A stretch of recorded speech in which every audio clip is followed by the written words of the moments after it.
Hey. Hey, you're now listening to So You Were Saying With Dora and Lex. Tune in every Friday for the latest episode. Hey, guys. Hey.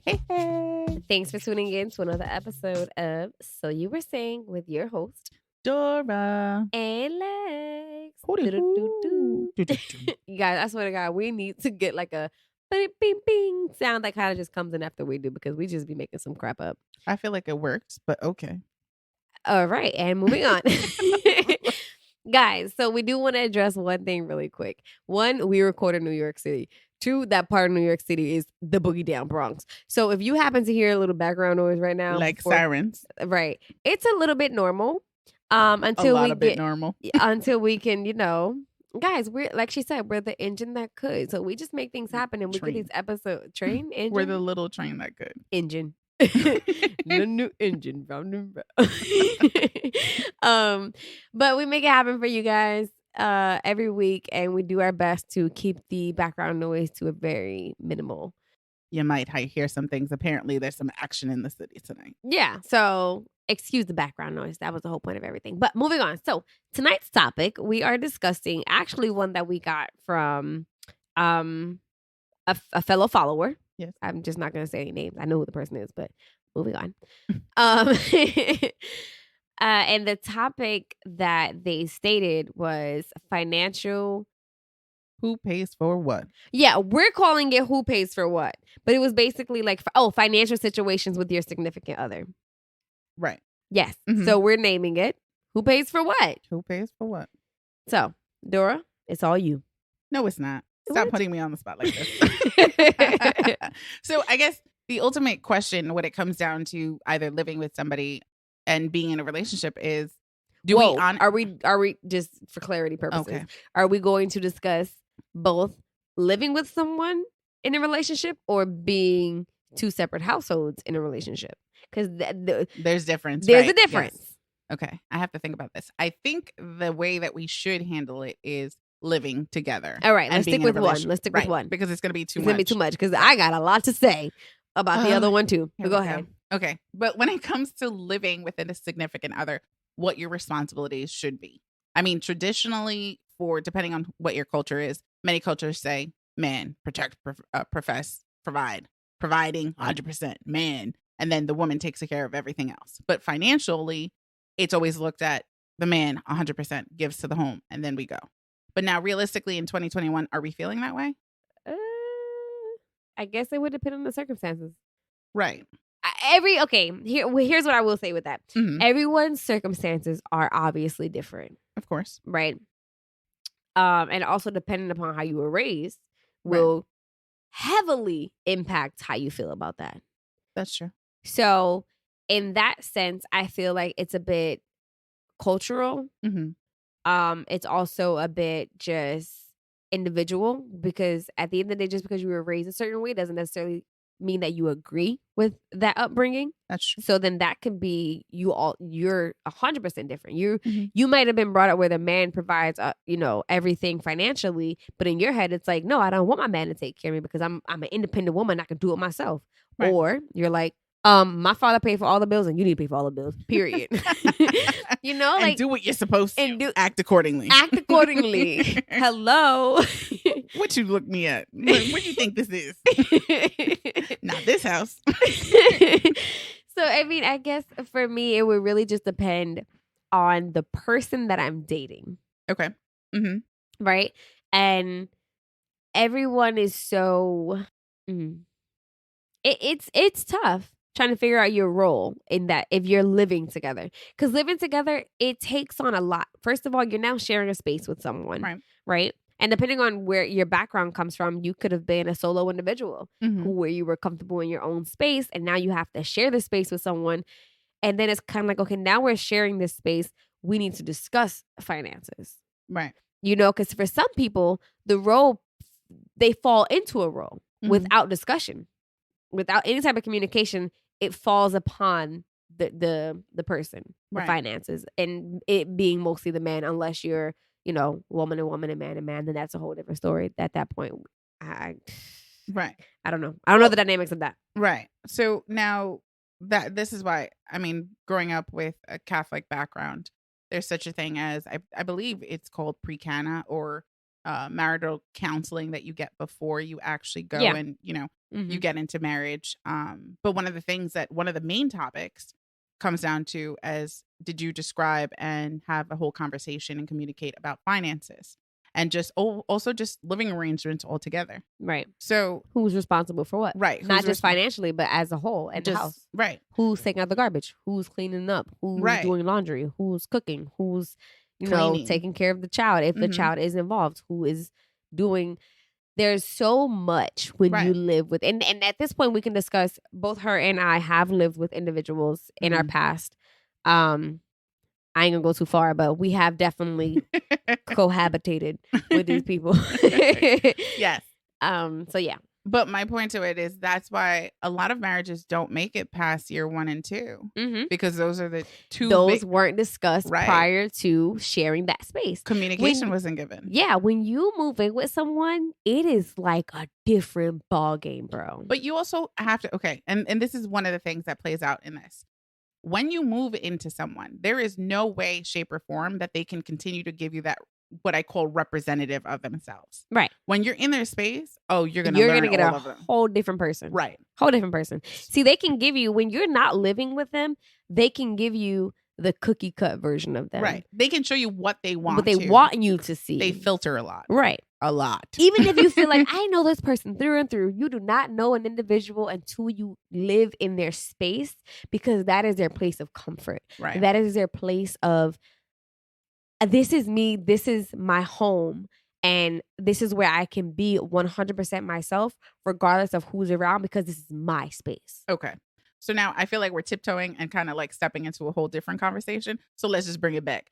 What do you actually feel? Do you feel like it should be split 50-50? Do you feel like it should be 100%? Do you feel like it should be 60-40, 70-30? What are we talking about? Me, I'm an 80-20 girl. I'm just joking. I do live by the 80-20 rule a lot in my life, but in the sense of being with someone, no, I feel 60-40 is my give and take for that. I'm not even gonna hold you. I'm not a 50-50 kind of girl. It's just what it is. Like, I'm a 60-40 kind of girl. Like, and I'm probably giving the 40%. Right. Like, and that's just, I'm being 100% honest. And it's not like I'm giving 40 in every aspect, but as a whole, I'm giving 40%. And that means like my 40% is going to hold a lot stronger than your 60, because majority of your 60, about half of your 60, meaning 30% of your 60 in my case, is financial. Right. But so your other 30 is very minimal. Right. So I'm not going to lie. I split more of a 60-40. And it's just, honestly, it's not that I can't do 50-50. No, it's not. I can do 100. I could, exactly. But the whole thing of it all is, there's something very chivalrous about a man wanting to provide 60% because they want to just provide it. And I not because it's very sexy. Yes, it is very sexy. It's not that it's going to be held over my head. It's just the fact of, I like to be in relationships with men that like to be nurturers, that like to be givers, that like to protect, that like to provide. That's just what it is. That's what I'm looking for, and that's just who I am. And I know some men are hearing this right now. I was like, you a gold digger. You just want somebody. No, I'm serious. I can hear the commentary. Right. You're a gold digger. You just want somebody who's going to pay your bills. No. You just want to be lazy. You just want to be this. No, man. Because, and I'm going to explain this very, very carefully. I do not lightly walk into relationships. And before I had you, I was providing for myself 100%. So please do not get it twisted. You're a bonus to my life. You're an additive. And vice versa. I am a bonus to your life. Right. So therefore, you should have been able to provide everything that you needed for yourself. And then before I got here. Right. It's the same thing about coming into these relationships and partnerships, looking for somebody to give you. No, it's not what I can give you. It's what we can give each other. Right. It's what can you enhance for me and what can I enhance for you? Exactly. So if we're talking about that, then if you were doing 100%, doing 60 to the doing thing, 60 is nothing. It's nothing. I already took away 40%. 40%. We here. Like my 40 is here. I'm cooperating, and I am a part of this union as well. Right. Like, this is our unit, but our unit functions with you giving 60 and me giving 40. Right. But if that 40 was taken away, you can still provide that 40. And if my 60 from you was taken away, I can still cover my 60. Right. But let's just also be completely clear. I am only strictly speaking about finances, because in every other aspect, I'm giving you 100%. So therefore, I am the type of woman that holds you down emotionally, holds you down, as far as your house is going to be clean. It could be a collaboration of everything else. And we're going to have to collaborate on that. I'm not even going to hold you with certain things that I don't like to do. But what I'm saying is there's always a balance, but there's a give and take. Right. It's a give and take in everything. But if that person is not willing to give and take, then the problem comes into play. Right. But financially, if I think about it, what I'm comfortable with is 60-40. Come at you, girl. That's financially, that's just what I'm comfortable with. I mean, financially, if my future husband says, "Hey, Dora, you want to know what? I got 100%. That's it. Take everything else." I'm fine with that too. It's just and let's not get this confused.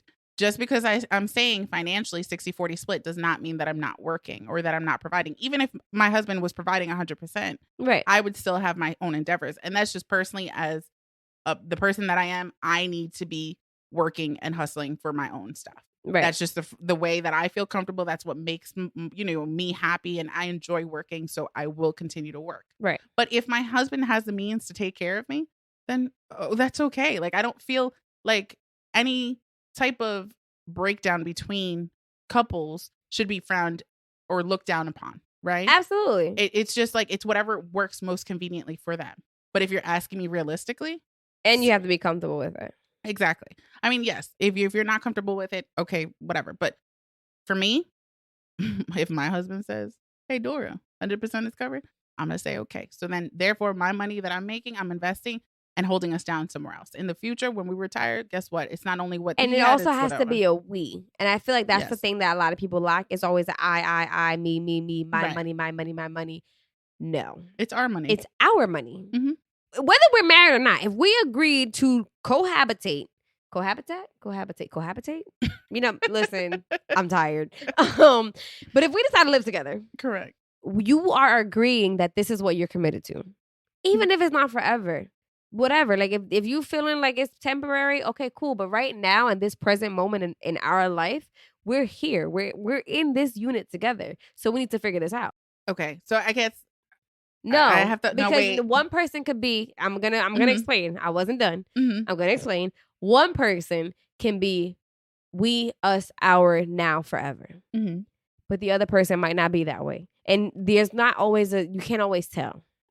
You can't always tell. It's just sad to say, you can't always tell from the jump if they're a we type of people, after you're already living together. You might not know. Some people are very great at hiding certain things. No, that's until crap hits the fan. And then it's like, whoa, you're throwing me in left field here. What do you mean this wasn't for us? This is for you and for me.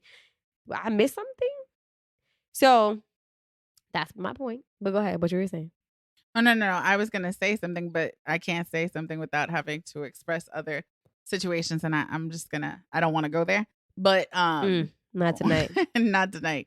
That tea is not going to be spilled. I don't want to get into that conversation. But what I will say to that is, many times when we fall into situations where we are living with a significant other, especially in the city of New York, it's very expensive out here. First of all, it is expensive. It is if you don't live in New York and you listen to this podcast, don't move to New York thinking you're going to get some $600 rent. There's no $600. No, there's an $800 room. Room, a box. And $900 room. You better be lucky if you got a bathroom in that $800. And you won't. Or a stove, rather. I should have said a stove. You got a bathroom. You better be happy if you have a stove. You have a bathroom that you share. Right. Your living room, shared. Right. Your kitchen, shared. Shared, right. But what I'm saying is toiletries stay in the room with you. Protect your own caddy. Sorry. Back to the point. But that was too funny. It was. But that whole point of, my goodness, I lost my train of thought. Let me just jump back. Okay, so New York is very expensive. So many times when you have people jumping in and then it's just like, oh, you don't know people's true intentions. I will tell you from my own personal experience. I jumped into that situation way too soon. Mm-hmm. And a lot of times when you come to the conclusion of, oh my goodness, this person's not like we, and it's just like a lot of times you weren't supposed to be living with that person in the first place. Right. And it's just, oh, you're only living with that person because it's more convenient to your financial, or it lessens your financial burden in some way. So it's just like, I want to be very clear that when I'm talking about the 60-40 split, this is somebody that you thoroughly dated. And this is just the evolution of your relationship, right, or partnership, I should say, and not just because you kind of had to fall into that, right, because that also makes a difference. 100%. Because in that case, if you jumped into something, then no, it's not our money because I don't know you from a pot to a kettle. It's just like we're just here because of convenience, right? Either which way, I still feel like finances, I mean, again, to each be their own. Right. Whatever your dynamic is not frowned upon. Whether that's 100% the man, 50-50, 60-40, 80-20, 70-30, however you want to split your finances, is not frowned upon because, again, it's going to be what is conducive to your relationship. However, personally, it's a mother flipping 60-40 over here. And that's, and that also, what I will say, just because I am a mom now, so things have changed, right? There needs to be a lot of communication on where you want to stand when and if the time comes that you involve a child, because everything in your life as a mother and as a father will change in your home. And if you are a woman who feels like I'm going back to work no matter what, great. That's what you're going to do. And you'll provide, child care and everything. You'll set it up so that way your child has child care and you go back to work and you're still contributing however you were before. However, if you're not that mom and you're the mom that's like, I'm staying home with my child, your man got to be okay holding it down. Oh, yes. Like, I mean, this is a conversation. Conversations. Right. Conversation. But I think it's definitely a conversation that should be had before the child. Like like I said, a lot of these situations that come across and make it so difficult is because we aren't having those conversations that are so important. Right. And sometimes because many times even when speaking about personal finances, just involving one individual, nobody ever wants to talk about it, let alone imagine having to disclose that information to the other person. Right. But realistically, if what you're looking for is a, partnership, you're going to have those conversations, as difficult as it is. They're going to need to understand those flaws. The other thing, when it comes to financial responsibilities within couples, it's just, you also need to know what their spending habits are. Because that's such a big thing, right, you guys. If you haven't already been with someone, take heed. It is such a big thing to know someone's spending habits, what they find to be important, and what they feel like, because there's a totem pole to what we do. So there's levels to things. There's things that take precedent versus things that sit in the back burner. And for some people, that might be eating out might be important to them. So they have to keep that in the forefront. Other people are like, no, retirement has to be in the forefront. But right, whatever that is, that's also going to affect the financial responsibilities. Because yes, I'm asking for my man to be 60-40 split. But if you think about it, all the money that I'm making, I'm also allocating to our retirement. Right. So I'm not requesting for my man to be responsible for the rent and, or mortgage. And then I'm going to take care of and utilities. And then the 40% that I'm giving is the 40% needed for our retirement. Our future. Right. Or, other small projects that we might have, or, he wants to buy a car, I might pay the car note, so I am still contributing to this. Right. But it's just in other aspects. But ultimately, you want to have the same of understanding of what is important to the group. Because the thing is, realistically, but I was going to say, you have to be realistic right, with your finances. Right. Because if you don't sit down and budget, not just budget to say save, but budget being like allocating your funds properly so that way it's conducive to what you have going on in your life, it will never work. No matter what you try to set up, it's not going to work if you guys don't sit down and say, hey, this is the money that we're bringing in. This is the income that we have. These are the bills that we have. These are the expenses that we have. Because first of all, if y'all know the difference between a liability and an asset, y'all need to find out. Y'all need to get it together, because and things that depreciate in value. Cars, right? Car. I don't know why people always like, I want to get a car first. It don't even make sense. It doesn't even make sense. It's not. It will never be more. I mean, unless you seriously have a classic, right? It's just not happening. Yes. But my point is, your expenses, your unnecessary expenses, will really need to be discussed based on the goals that you have as a unit. Because and we're speaking about the average individual. We're not talking to the people that are, making millions a year, because at that point it's like, I mean, everybody has their spending habits or whatever, but still your funds are slightly different. But for the average individual who is maybe living paycheck to paycheck, or who may not be living paycheck to paycheck but is on a strict budget, right, or a stricter budget, your funds are going to be, you need to monitor them, a lot more than the next person. Right. And you need to make sure that whoever your spouse is, they understand that, hey, these are the funds that we have for this. This is what we have to go out with, or whatever, if going out is important to you, or if you're a shopaholic. Because I used to have a problem, but I don't have that problem anymore. But I'm just saying, but there are people who have shopping problems. Right. So if your partner understands, like, hey, I know that shopping is something that it just makes you feel good, right? This is your budget each month.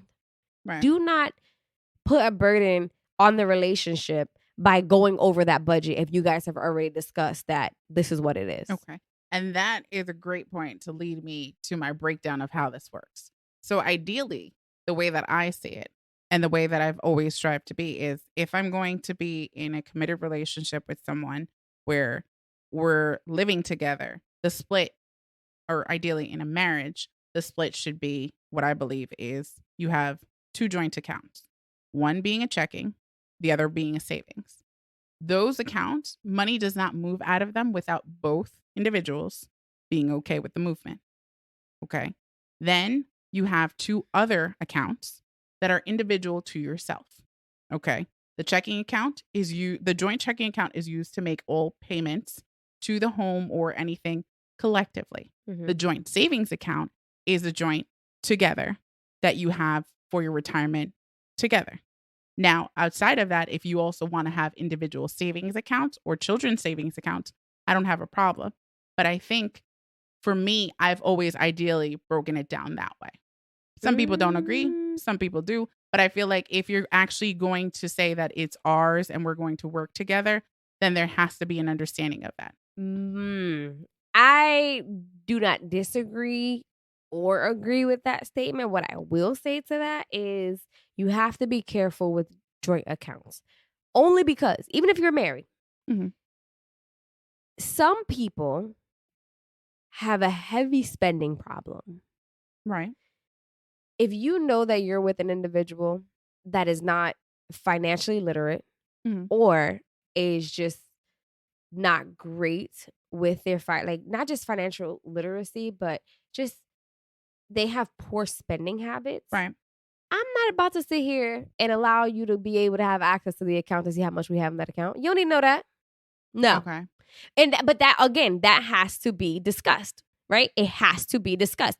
We have to have an understanding that, hey, you're not the best with money. So I'm going to go ahead and take over the bills. I'm going to make sure that things are going to get paid, and you keep whatever you're going to keep to spend for yourself, like whatever your spending money is to yourself. And you don't ever have to show me that.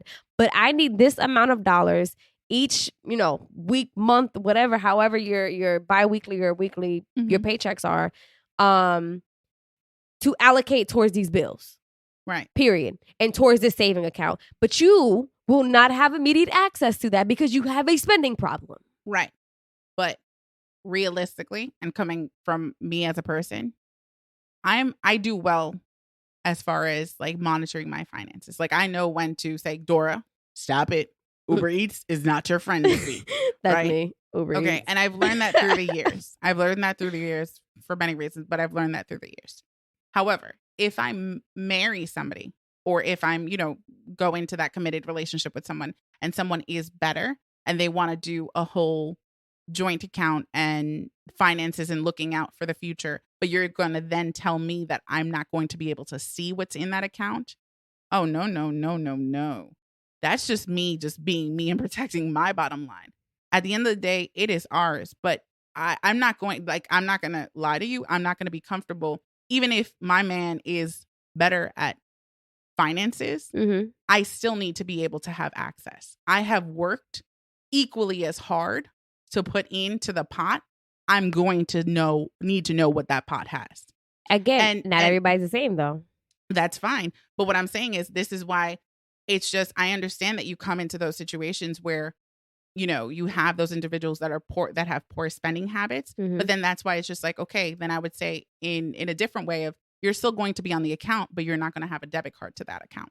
No, what is the debit card? In this day and age, a debit card does not mean jack squat, because it is easily to Zelle, to Quick Pay, to Cash App, to Apple Pay. First of all, to PayPal. If you're taking care of your response, this is again a conversation that's had. But if you truly are with a person that it uses as a partnership, this is why they have their individual account. So it's not that they don't have money to spend, but if you're sitting there, and I'm telling you, then there's a fracture. If you guys can see me right now, I'm shaking my head. She is. But then that indicates a fracture within the communication and within the relationship. That's way above any type of financial problem. That's a financial in the foundation of your structure of your relationship. And I'm going to tell you why. Because there's no way, if you have respect and you're in an actual committed relationship that has full respect for that other individual, I am not taking money and stealing or trying to hide money from my husband, my significant other, or whatever. That would be the biggest slap in the face. It's not about taking away or stealing. It's about understanding. Not disclosing? No, I'm not even not disclosing. It's about, no. You're missing my point. Okay, go ahead. If someone has poor spending habits, and we have openly discussed this on numerous occasions, and you tell me or I tell you, hey, I have a problem. Like, if I know the money's there and I have access to it, and my individual account is just not is low on funds, and I want to go purchase X, Y, and Z, I see that we have those funds there, I'm probably gonna, whatever, because I feel like I can put it back later. I'm not giving you access, or you shouldn't give me access to that account. That's fine, but that's a conversation that you had. But that's why I said it has to be agreed upon. Okay. It's not something that one person can decide for themselves. Right. Like, hey, I'm going to just make sure that this person doesn't get this money. It's like, no, hey, you're not great with money. I might not even be the best with money either, but I'm better than you at it. So this is what we're going to do. So it's for the better of both of us. And it prevents future problems. In the sense of finances. Okay. But what I'm going to tell you is, if you don't have the foundation of communicating in general about finances, and even if you did have separate, I want to use an example and I can't, because it would just dip into other things. But in essence, what I'm trying to say is, there has to be a communication of it all. It doesn't matter how it's broken down, because even if that person is not placed in that particular account, or even if they are, because I want to use this particular example and I can't, so we're just going to leave it at that. But what I'm saying is, you just need to have communication. If your approach is going to be then any movement of any account needs to be discussed before it is done. I am adamant about that, and I get it. Some people have poor financial habits and stuff like that. I understand all of that, but regardless, whether it's one person that's going to be head of household manipulating everything, I feel like all eyes in that household should be disclosed, because that leads into other problems. I wish that I can give the example of how this is relevant, but I cannot, because it would say too much about individuals that I just do not want to listen to this and just involve all these things. At the end of the day, I just feel like the communication about how the money is fluctuating needs to be all around, because unfortunately that can also lead to resentment. There you go. And for sure. Yeah. That could also lead to resentment. And that's my point. Like, I wish I could say more, but I cannot. Yeah. Even on that, I have a lot to say, and I'm just like, no, I'm not even going to go there. Exactly.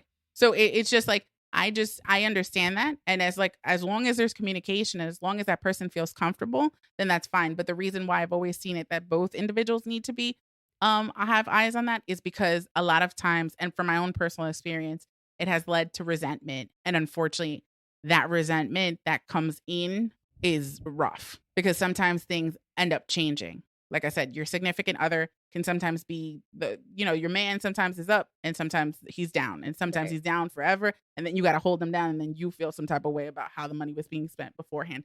So period. Again, it's a resentment. Yeah. Okay. Yeah, so that's what I'm saying. Be very careful. There's different. Tread lightly. Yes. Tread lightly when it comes. And you're better off, from my own personal experience, talk it out. Talk it out. Which goes back to, again, communication. It's crazy. Communication will save a lot of problems, man. Root of all evil. Oh, my. They be like, money's the root of all evil. No, it's lack of communication. It's lack of communication, honestly. Crazy. It's crazy. We're going to leave it there, guys. Honestly, when it comes to the financial situations in your relationships, it all boils down to being open, being honest with your strengths and your weaknesses. Yes, ma'am. And then being able to either take a step back and allow someone else to be financially responsible for the both of you within your unit, within your household, or understanding that, hey, this is what we're doing and we're both going to be 100% involved in what's going on, regardless of what your numerical split is. It is all dependent upon you. Do what is best and what works for your household, period. We still 60-40 girls. 100%. That's right. So you got 60. But thank you for tuning in to another episode, guys. You guys, I think we mentioned in the last episode, I'm not 100% sure, I don't remember. But don't forget, guys, please rate the podcast and leave commentary on the apps that you are listening to it on, because it helps us in the long run, you know? And if you're listening to it and you're enjoying it, you can go ahead and share it. You know? And please, we are found on the following applications: Spotify, Amazon Music, Apple Podcasts, and Podbean. Follow, subscribe, rate, comment, like, share. Do it all, please. We're the little train that could. So thanks for tuning in. And don't forget, email tellusasoyouweresaying.com. Until next time, see you later. Bye-bye.